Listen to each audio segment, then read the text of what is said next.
Alright, ladies and gentlemen, I'm here tonight.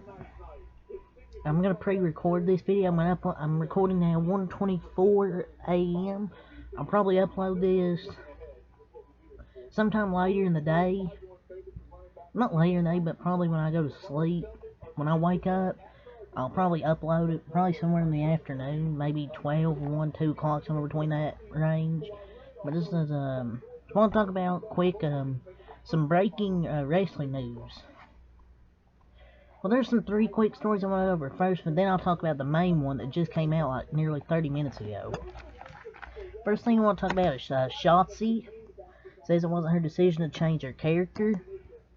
We kind of knew this. WWE changed her character, took away her tank. It took everything away. Shotzi has always been synonymous with her tank throughout her career. And while she's used the tank during the start of her run on the main roster, it's gone by the wayside in recent months. The loss of the tank is basically conceded as like the new persona. She turned heel, so they took away the tank and she turned heel. Speaking to Ryan Satan on Out of the Characters, Shotzi said the decision to leave the tank was not hers. That wasn't my decision, but I'm embracing the change because I've been the ballsy badass my entire career. Even on the indies, I always looked at as a baby face. It's nice after 7 years later to finally change up the character, find something new within me. I think I'm finally grabbing the horns and rolling with it. Shotzi also speaks about her character. She's channeled people from her past. Shotzi saying, "I'm definitely a little bit of a bitch and very manipulative. I'm channeling a lot of people that I interacted with that I did not like and kind of picking on them." And she most recently wrestled on a June 10th episode, losing to Ronda Rousey. But we knew it wasn't her decision. It was because of WWE being terrible. Took away her tank, turned her heel, and just took away what made Shotzi. Next thing I want to talk about is the law firm investigating WWE, seeking investors who have lost $100,000. Another law firm is investigating WWE. So you had a few days ago, I think we talked about, in one of the wrestling news, it's probably 5 or 6, we talked about a law firm investigating WWE. Now we got the Shaw law firm, and that's that they're investigating claims on behalf of investors for violations of the security laws now. The investigation focuses on whether the company issued false and or misleading statements and or failed to disclosure information pertinent to investors.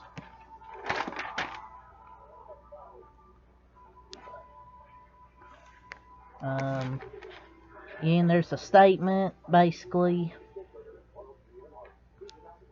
WWE's had so many investigations the last few days. It's just been such a shit show.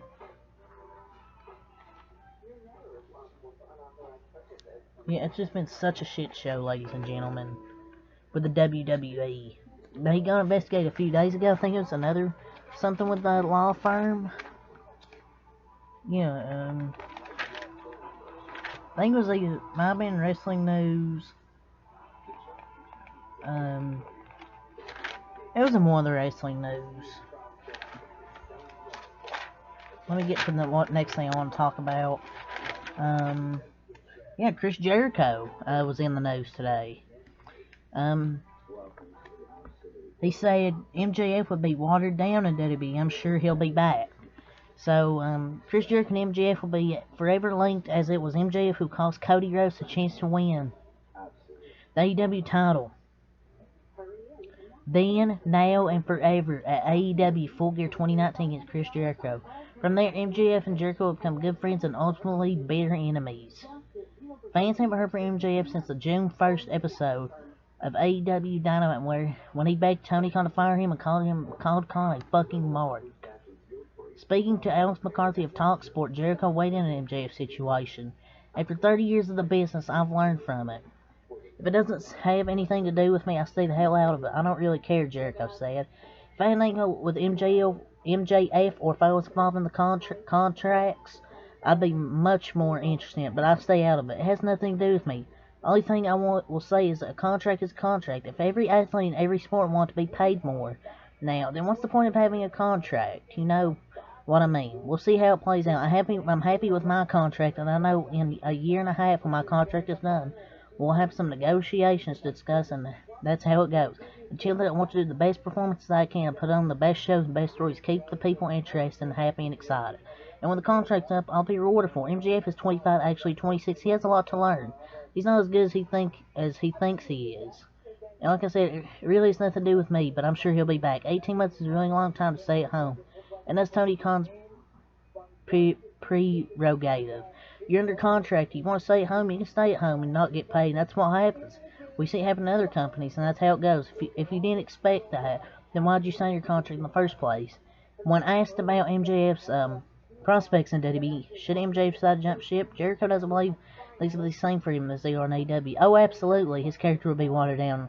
In WWE. He's better off staying in AEW. But again, don't stick your finger in the light socket. You tell a little kid not to do that, and they're going to do it to see what happens. I'm not going to tell anybody to not go elsewhere, because I did it. I did it for the years. I did come to AEW. I walked away from WWE. When I signed my AEW contract, Vince McMahon said, "Can you get out of it?" No, you told me to go here. Same thing happened when I left WCW to come to WWE. Sometimes you got to take a chance if you believe in yourself. And you feel you aren't getting your dues, then you gotta go somewhere else, said Jericho. Jericho linked wrestling to team sports, saying that no one has ever been bigger than the company. And on AEW Dynamite on Wednesday, Jericho set to face Archer to take on Hiroshi Tanahashi and Jon Moxley. I gotta agree with Chris Jericho here. The jokes and MJF's character on AEW, he wouldn't be able to make those same remarks, jokes, and WWE, because it's a PG show. So I gotta agree with Chris Jericho here, but I don't know what MJF's gonna do. I really don't. So leave your thoughts on what you think MJF's gonna do when his contract's up. Will he stay with AEW or will he come to WWE? But we have some breaking news here from 30 minutes ago. Bruce Prichard named interim WWE head of talent relations, and John Laurinaitis on administrative leave. This dude, he now has like 3 jobs. He's a head of talent relations now. He works with NXT. He runs NXT.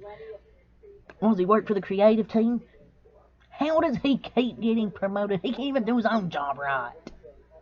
Gosh, he must suck off Vince. I mean, oh my lord.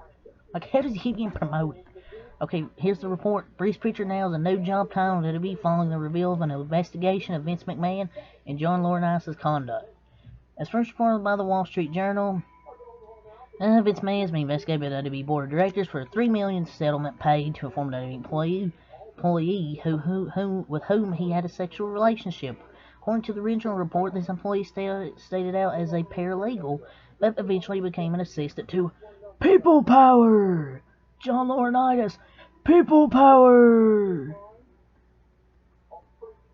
The board's preliminary findings reportedly are that Mr. McMahon used personal funds to pay the former and female employees who signed the agreements, including the one involving allegations against Mr. Laurinaitis. Nowadays, after McMahon voluntarily stepped down from his role as WWE CEO, thoughtful Sean Ross Sapp can confirm that John Laurinaitis had been placed on administrative leave and Bruce Prichard is now interim head of talent relations.